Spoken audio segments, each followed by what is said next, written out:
The digital nomad dream is dead, and I really couldn't be more excited because I think that there was this era that even I fell into when I built my first business where everybody was just obsessed with like becoming a digital nomad. It was what all the ads were about. Every Instagram that you saw, every webinar, everything, every course that was sold online was all about the laptop lifestyle. And if you don't know what digital nomading is, essentially where you're like working from your computer, making money online, and then you're spending your time traveling around the world, Bali and South America and Asia and all these different places. And I think that having lived the digital nomad lifestyle, I can tell you that it's not all what it's cracked out to be. And more importantly than that, I think that there's something that is way better than being a digital nomad, a phrase that I've actually coined and I'm going to share with you in this video. Let me first kind of explain to you why the digital nomad dream is dying and why I was happy to kind of close that chapter of my life. So if you don't know who I am, my name is Ravi Vala. I'm the founder of Scaling with Systems, and I've generated literally tens of millions of dollars online. But before I started making money online, I was working at an Italian restaurant, making $2,000 a month, living in Atlanta, Georgia, at my dad's house, taking care of him. He had stage 4 lung cancer. He's been in remission, so I'm super grateful for it. But I was living like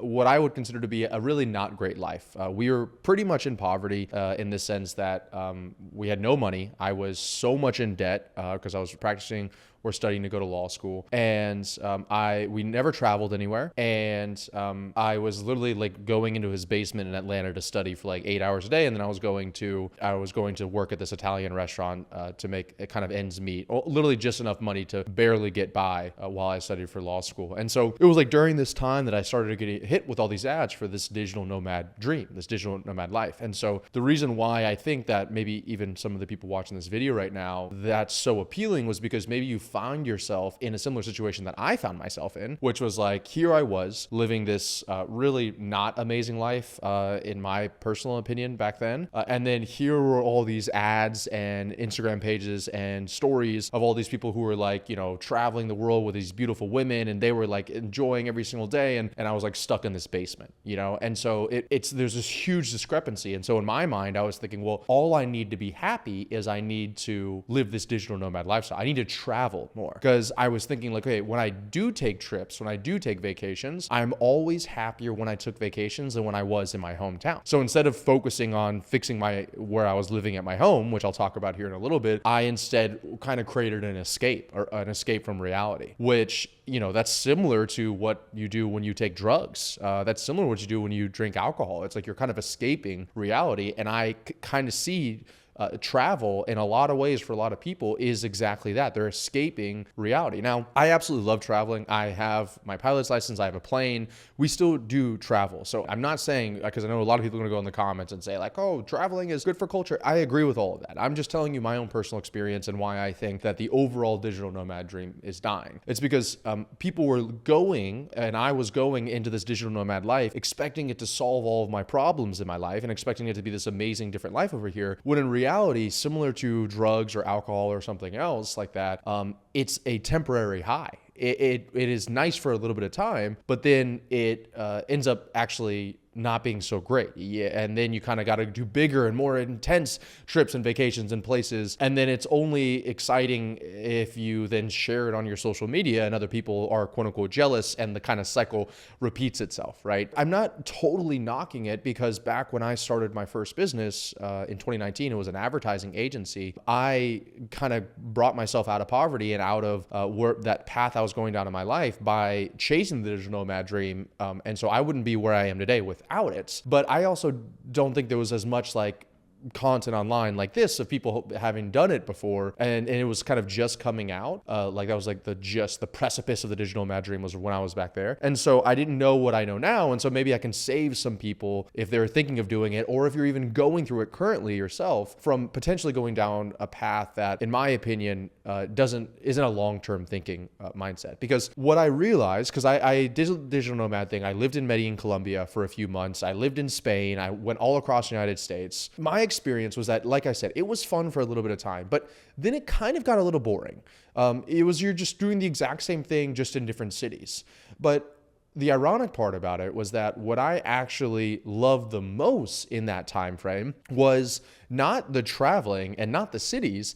It was actually me working on my business. I loved working on my business. I loved literally sitting in a cave for like 6 to 8 hours a day and building my business. And ironically enough, this digital nomad thing, it was taking away, it was detracting from that time that I could spend sitting in a cave, working on my computer for 6 to 8 to 10 to 12 hours a day, working on my business. If you have ever done any kind of traveling like that before, you're like, first you have to find the place you're going to go to. Then you have to like plan the trip, figure out the flights, fly over there, figure out the Airbnb or the hotel situation, figure out the Wi-Fi situation. Hopefully they have good Wi-Fi. If they don't have good Wi-Fi, you got to go work at a co-working space. Now you got to travel to the co-working space every single day. Sometimes the photos and what you were told of what the place was going to look like is different than in reality. Sometimes they have AC, sometimes they don't. If you've been like in Europe before, you got to find a gym. You got to find the grocery stores you want to go to. You got to find the restaurants you're going to eat at. You got to find, you got to cook your own meals. It's all these things kind of combine together, as opposed to what I'm going to talk about in a little bit, which is what I do in my life now. And so like, easily, I would say that 30 to 40% of my life when I was doing this like travel internationally abroad thing was just spent on the admin, like quote unquote living part of the digital nomad. Like not the fun like trips and ATVs and all that, just literally just figuring stuff out. And so then if you were to add in the additional time that you're supposed to be doing, like enjoying your digital nomad life, like let's say it's like 20% of your time, 30% of your time, and then you add in sleep, which is like 30% of your time, you're really only working for like 10 to 20% of your time. And once again, if that's all you want to do is work for 10 to 20% of your time, then sure, the digital nomad dream may be for you.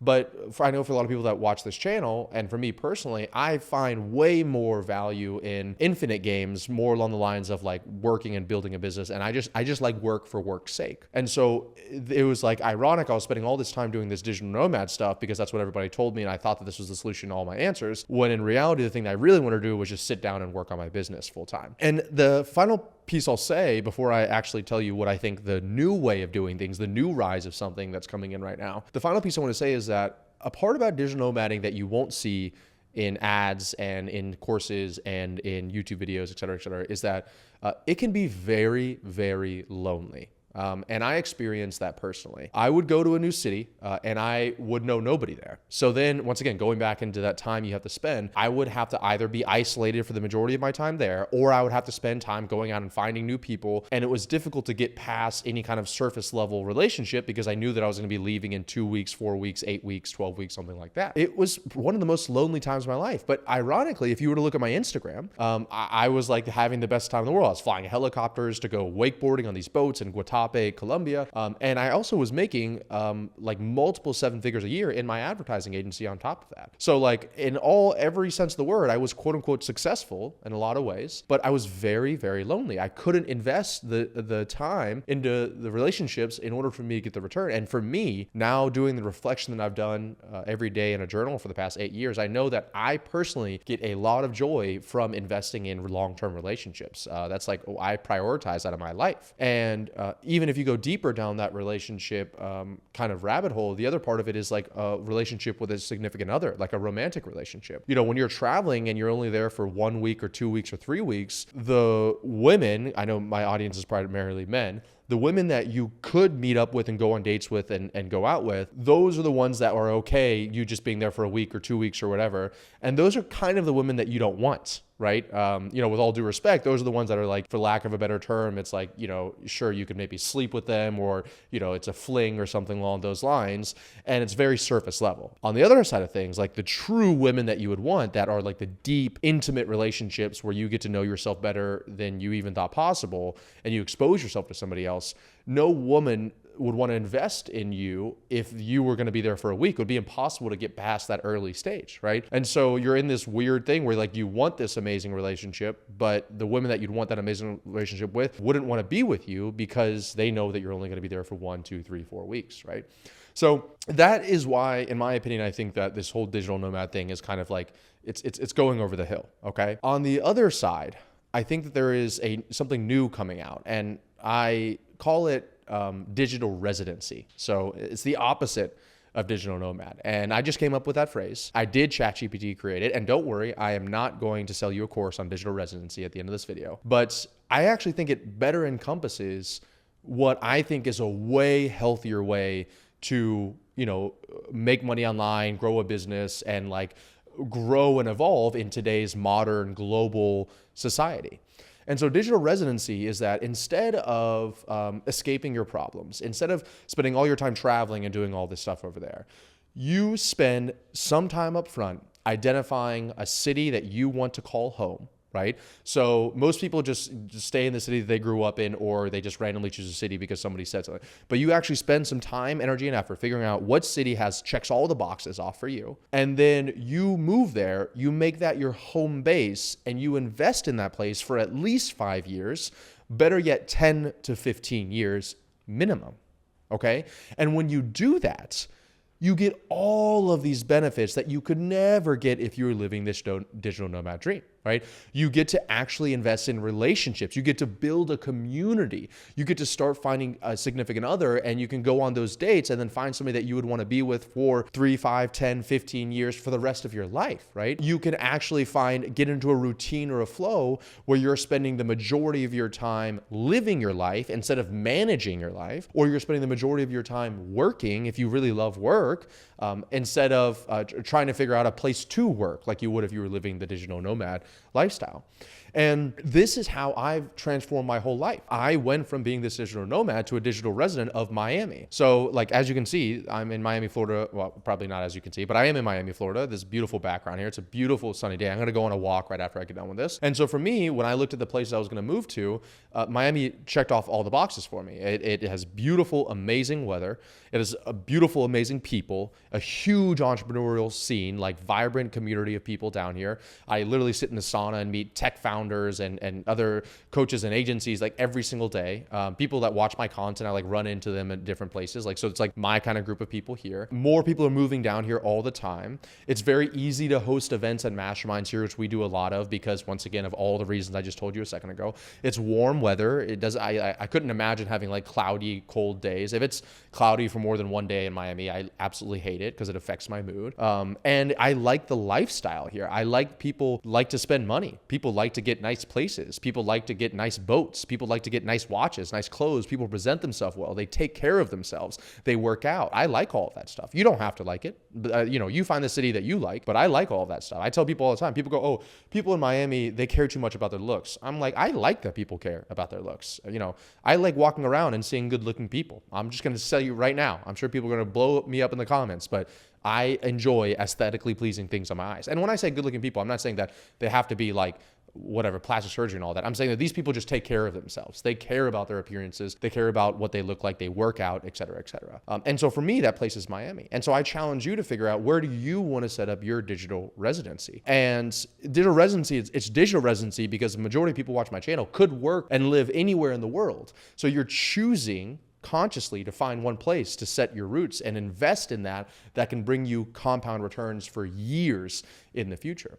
And I will tell you one thing when it comes to digital residency and choosing that place, and that is that it has to be somewhere different than where you were born, where you were raised. It has to be somewhere different. I don't care if you were born and raised in Miami. I really suggest going somewhere else, some other city, or at least a different part of Miami than where you were born and raised. Because what I have learned myself personally is that typically when you're from like 0 to 20 or 22 years old, you're not really your own person. You are really more of like the person that your parents, that your local community, that the school system, all of that wants you to be. They have molded you into this person. You're not really independent thinking. You're kind of just like following a line. And this is for the majority of people. There's some people that I know are 18 years old that are blazing their own path. But the point being that, the whole society, everything is built to have you be like a little worker bee going through this thing. So it's going to be hard for you to break past that if you didn't even know you were doing it until past that. Okay. So most people have that in their hometown. And so the person that they are, typically, if you do enough self-development, will radically change from like the age of 22 to the age of 30. And I was just having this conversation yesterday with my girlfriend. Who I was at 23 years old, it's literally couldn't be any more different than who I am today. And I love that, actually. I find that I have grown myself. But the problem is that if I had stayed in my hometown, I'm from a very small town in the panhandle of Florida called Seaside, Florida. If I had stayed in that small town, I very much doubt I would have grown, because it would have been so much easier for me to stay the same person that I was, because everybody liked me the way that I was there. I was like a relatively popular person there. And then anytime I had started, like wanted to kind of become somebody else, like try to be a different person, my original friend group, the society, the culture, they want to bring me back down to their level where they're at because it would make them more comfortable versus me being up here and being somewhere else. And then me pretty much identifying subconsciously the gap between where they are and where they know they should be because they see me doing the things that they know they should be doing. Right? And this is not me saying that I'm better than other people by any means. I'm just saying that my own personal development journey, I knew that I wanted to go past where I was currently. And it was easier for people to make fun of me when I was doing that than it was for them to grow. And I'm not just saying this to say this. This is literally my personal experience. I don't think I've ever shared this before, but when I was first starting my advertising agency and I was first starting my business online, I was like posting on my social media. And I had a blend of people like on my Instagram that were people from my hometown that I grew up in, my college friends, et cetera, et cetera. That was like, I'd say 80% of my following. And then the 20% of my following were these new friends I was making that I was meeting at masterminds and coaching programs and Facebook groups that were like agency owners and all that stuff. And so I was creating this content about, hey, what's going on, guys? It's 4 a.m., 4:30 a.m. I'm up, I'm moving. I had a sales call yesterday, and I would like do maybe a motivational thing to help people that were following me. And like the people that were in that small 20% of people that I had like learned and grown with on in these coaching programs and stuff, they would be DMing me and like, thanks so much. And yeah, like let's hop on a call later. And then the 80% of people that were my quote unquote friends from before, they would make fun of me.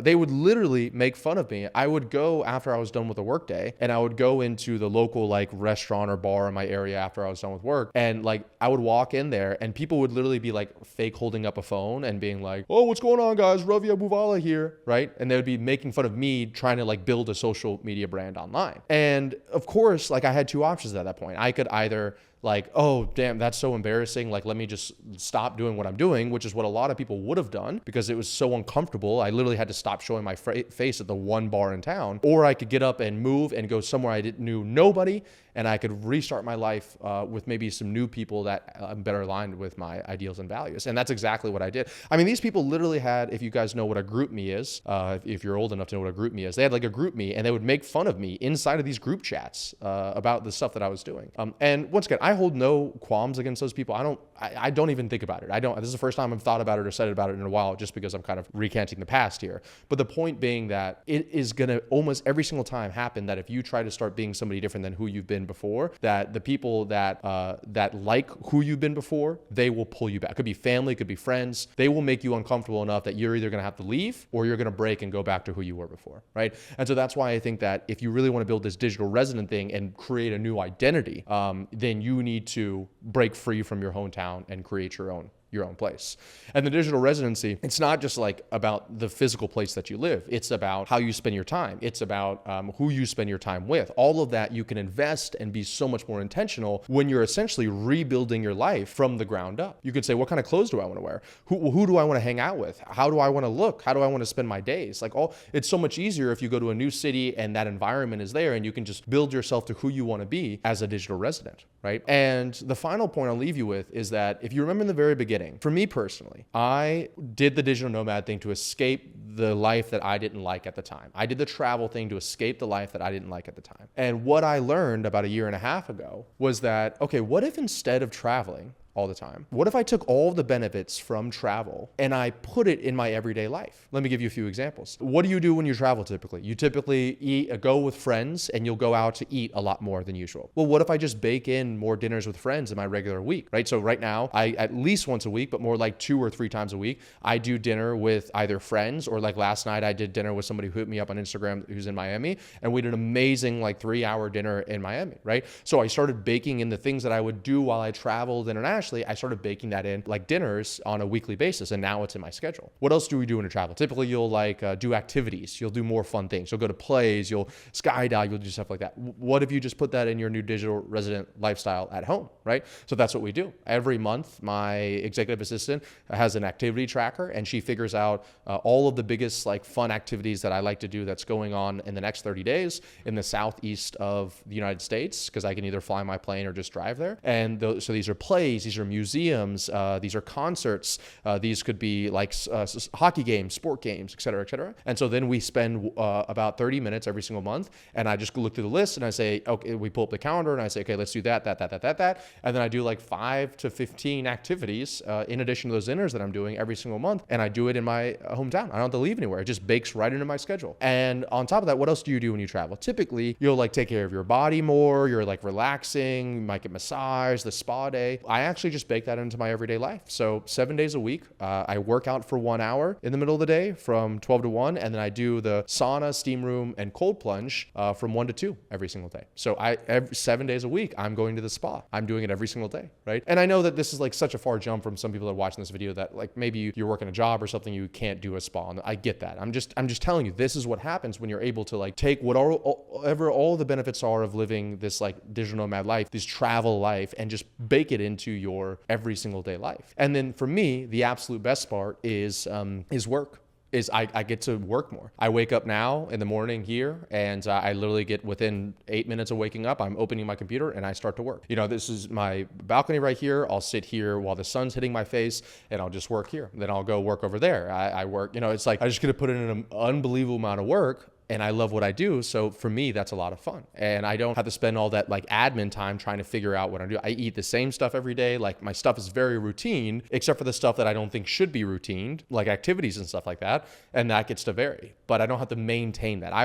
The way that I tell people, especially when I actually talk about my house manager I have at my house, is that I want to spend time living my life, not maintaining my life. That's kind of like the goal with the digital residency. And it's almost impossible to do that if you're living in a new city every 14 or 21 days. And I have a bunch of clients that this is the first time I've ever publicly created a video around this, but I have a bunch of clients that have lived this digital nomad lifestyle. And a lot of them ask me about this like decision to move here and kind of make this my home base. And I always tell them pretty much everything I just said in this video here. And I'd say the majority of them end up making the decision to go from like living in Cabo or living in Medellin or living in Bali to like coming back to the States or somewhere else and making that their home base. And I would say that every single one of them that did do it has all messaged me and said, I wish I did this way sooner. This is totally transformed. I met this girl of my dreams. I now have like so much more time to work on my business. The business is doing better. I'm less stressed. I'm in better shape. I'm healthier. I'm sleeping better. All those things because they did it. So that's it. Digital residency. That's what I'm calling it. And it's totally transformed my life. If you like this video, make sure to let me know down in the comments below because it's a little bit different videos that I've done previously. And also, if you haven't heard, we did just release a brand new product called Scaling School, which is pretty much where I'm giving away stuff that we used to charge like anywhere from $15,000 to $50,000 for.